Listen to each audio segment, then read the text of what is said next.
卡門幻想曲介紹。首先介紹作品《卡門幻想曲》，即係 Carmen Fantasy。卡門幻想曲係喬治比才，即係 Georges Bizet 喺1875年創作嘅一部4幕悲慘嘅歌劇嚟嘅。故事就發生喺西班牙嘅一個叫做 Seville 嘅城市。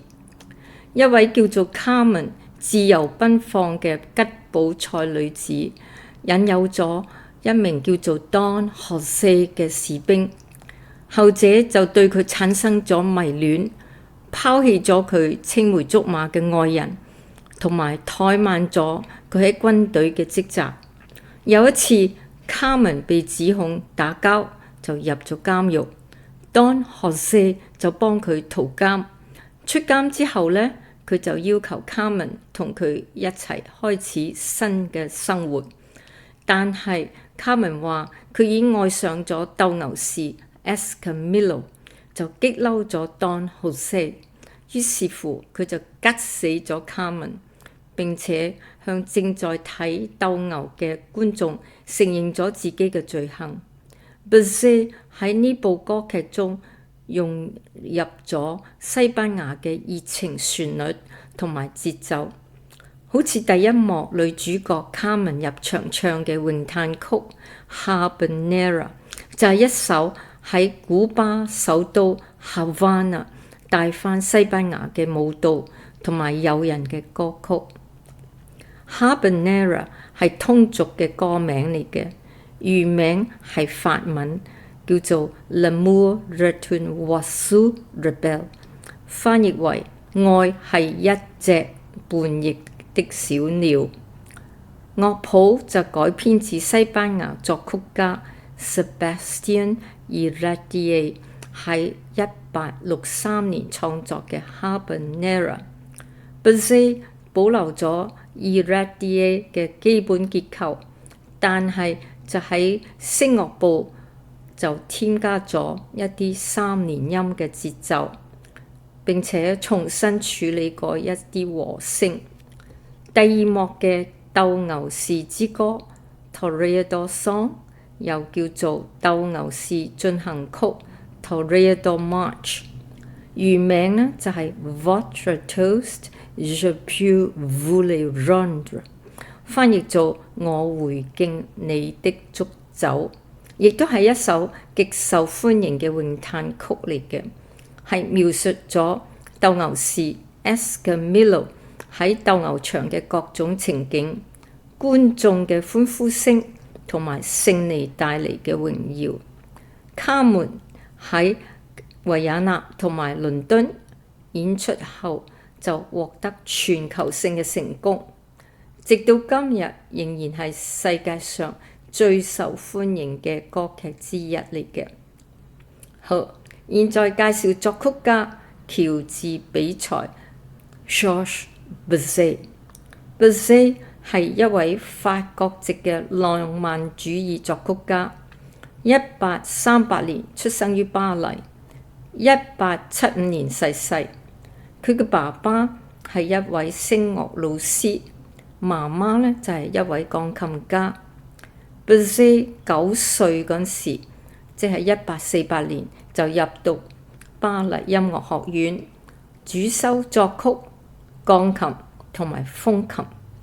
1857年就畢業，17歲呢就創作咗 Symphony in C， 獲得數個獎項。